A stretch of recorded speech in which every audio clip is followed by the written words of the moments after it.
All right, so in this video, I'm gonna break down Indian Lake by street. Now, we're not gonna go through every single street because some aren't really that relevant, but I'm gonna hit some of the main streets, some of the streets I've listed properties on, some of the streets I've represented buyers on up there and I know pretty well. Ready? Let's make it happen.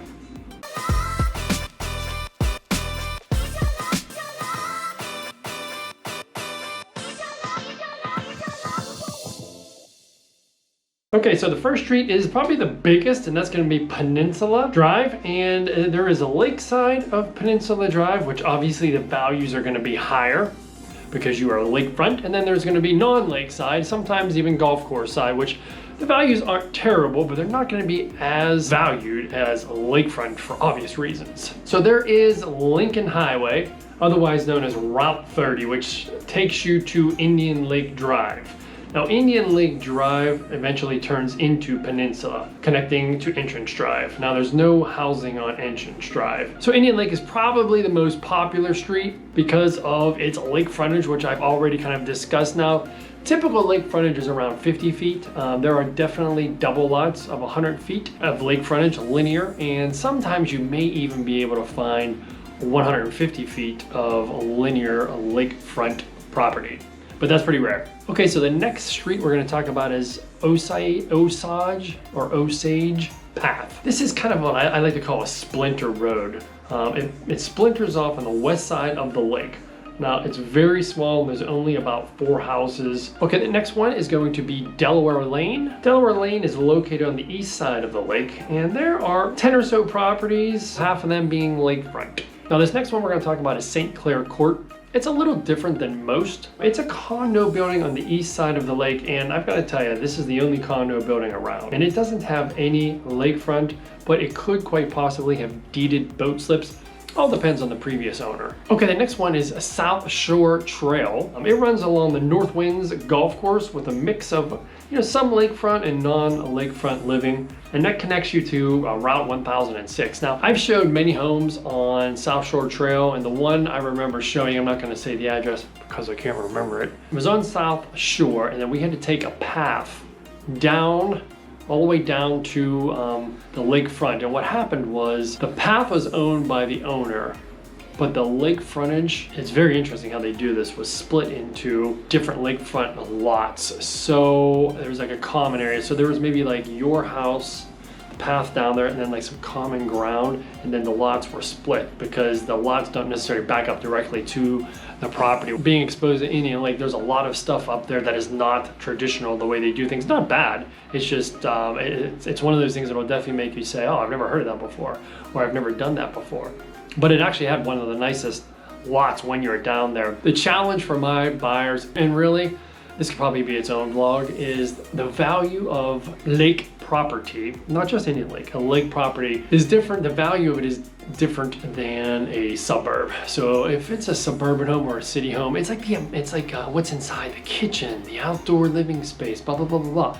That's how the value is derived. If it has a yard and if it's on a slope, it's uphill or downhill yard, it doesn't really matter too much. But in a lakefront property, your value of your property is determined by the lake working its way back to the house. So first of all, does it have lakefront access? Yes. Is it connected directly to your property? Yes or no? Is it hilly? A lot of Indian Lake sellers had a hard time wrapping their brain around this. They're like, oh, but we're lakefront. Yeah, but it was like a steep, straight downhill. So let's just think through it lifestyle-wise. First of all, you're older. You don't want to go down there and have to come back up. 2, there's no restrooms down there. So if you had to go to the bathroom, whatever bathroom, you have, for the most part, you probably had to go back up to the house. Some kids maybe do both bathrooms in the lake, whatever. If you forgot utensils, say you have a grill down there or sandwiches, and you forgot a drink, or you have to walk all the way back up there. Now, some of them had paths cut in or asphalted or concrete or stepped or something like that. So there's different levels of value there when it comes to a lakefront property. And the South Shore Trail property, they had a good setup. It was a golf cart. It went back and forth, and that's not uncommon, side-by-sides, stuff like that. Very common whenever you have lakefront property that you just can't. So the ideal, the holy grail is your house flat lakefront. I mean, that way, oh, I gotta go to the bathroom, boop.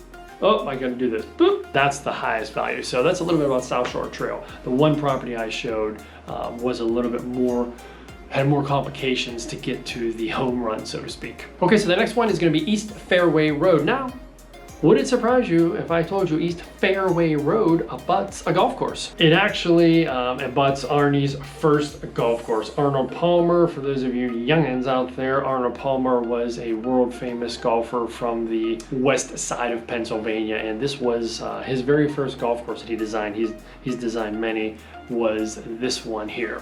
And this fairways abuts that and it runs along it. So on most of these fairways, if not all, I don't want to go on record and say they all are like this, but none of them have lakefront. But I'm going to say, to my recollection, if you see a fairway property, they're not going to have lakefront direct access. Now they may own a lot somewhere on the lake and then be able to get access to the lake that way. But to my knowledge, I'm 99.9% certain that any road that is a fairway is not on the lakefront. Okay, so the next one we're going to talk about is Mohawk Circle. It is a circle and it kind of splinters off Mohawk Lane with roughly 19 properties or so on it, and they all look like they're lakefront except maybe two. The two that do have water access is called a park lot. So this is kind of interesting. It's a very cool concept. I actually sold a house on Mohawk Circle. So you come in Mohawk Lane and you'll see this on the graphic, and it's a circle, but there's two houses that are in the circle there's a road, Mohawk Circle Road, between them and the water. So they have what's called a park lot, where they have the frontage divided up 25 feet for those two properties. And there's other park lots around Indian Lake, but it's pretty cool. So it is a little bit more, again, the value is a little bit less than direct lakefront access, because now I've got to schlep over a road, schlep out my backyard down a little bit of a hill to get to my boat or whatever. So the hanging out is a little less there, but you still have access for your boat, jet skis, and anything else when it comes to park lots. Okay, so the next one is Wenatchee Path. I just like saying that. So it's located on the east side of the lake, and there is no lakefront here. There's about 14-ish lots on it. And it's also, the nice thing about it is a dead end. The next one we're going to talk about is Cayuga Circle. It's a small northern dead end that is all lakefronts except for maybe 1 to 3 lots. I don't have a lot of experience on this place. I haven't sold or even been on in the past, so I don't have much to say about it. But if you go on it, you can drop me a comment below after you hit the subscribe button and let me know what you thought about it. Maybe you watch this and you do live on it. Feel free to educate us. We would love to hear. Okay, so the next one is West Air Park Road. There is no lake frontage here at all, and West Air Park Road is located in the northern part of the lake, and it splinters off of just Air Park Road. I've been on this road multiple times and showed a bunch of houses, but I don't think we've ever actually closed anything there. Okay, Ithaca Lane is located on the northern side of the lake, and I actually had a listing there. I closed in 2019. It was kind of interesting. The seller wanted X number for it, which I thought was too high pre-COVID. Then COVID came and we had people banging down our door to get there. Now, it was a great property, had like a governor's drive and a driveway. Most of them don't have garages up there. This house didn't either. Garages aren't all that important for second homes. As again, the difference between that and a city living is crazy, right? A garage in the city limits is worth a ton. Now, this one, in my Ithaca Lane property, had a slight grade, but has this huge flat backyard that went right out to the lake. It lacked a dock. It had one little dock, but a dock is something easy to put in. But man, what a nice backyard. It had a big deck off the back. Oh, another thing that affects the value of lakefront properties is the view to the lake. I've had some listings where it was backed up to the lake, but there are all these trees and it blocked the view. Now this one here, they were smart enough. People try not to cut down the trees because it's part of the beautification of the lake, but they umbrella it up. So they cut off some of the branches up as high as they can and be able to get a view of the lake, because a view of the lake of the water can be $1 million view. Okay, Ottawa Lane is something I'm going to talk briefly on. Haven't been there. It only has less than 5 homes, with only 3 of them being lakefront. It is a very small road. Now, the next one we're going to talk about is South Peninsula Drive, and this one has some of those big luxury $1 million homes on it. And we think that the reason for that is the lots are desirable and with lakefront, flat, etc. So anytime you have those type of lot opportunities, it's a very good chance you're going to find some of the bigger homes up there. Some of the big homes I know are owned by some of the car dealership magnates from Pittsburgh. Some have moved there, some have moved out, but I've heard their names being thrown around where they used to own properties up there, and they built some of these big multi-million dollar homes up there. It's all right, so the next one I'm talking about is Niagara Lane. I've actually had a listing on there. Pre-COVID, couldn't sell it. Home was in disrepair. The negative about this area is it has a big downhill to get to it. Now, if you're only going to be there 2 months, 3 months of the year in the summer, it's not so much of a problem. If you're planning on living there year round, the snow could become an issue. But once you got down there, it was beautiful. Bunch of land. It was a double lot, 100 feet, and it was flat right out there. Now, the lake is like a horseshoe, but Niagara has its own little waterway that kind of branches off of that horseshoe. The house I had listed had a boat garage, which is kind of rare. The boat goes in the garage door goes down, and you lift it out of the water. Really cool.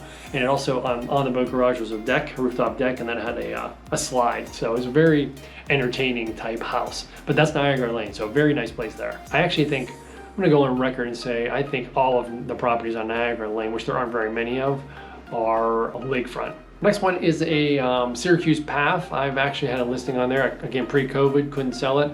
This is one of the ones I was kind of referencing. It had it was backed up to the lake, but it was a steep downhill, no green grass at all, and this wonky path. It wasn't paved or anything. It was really tough to get down to.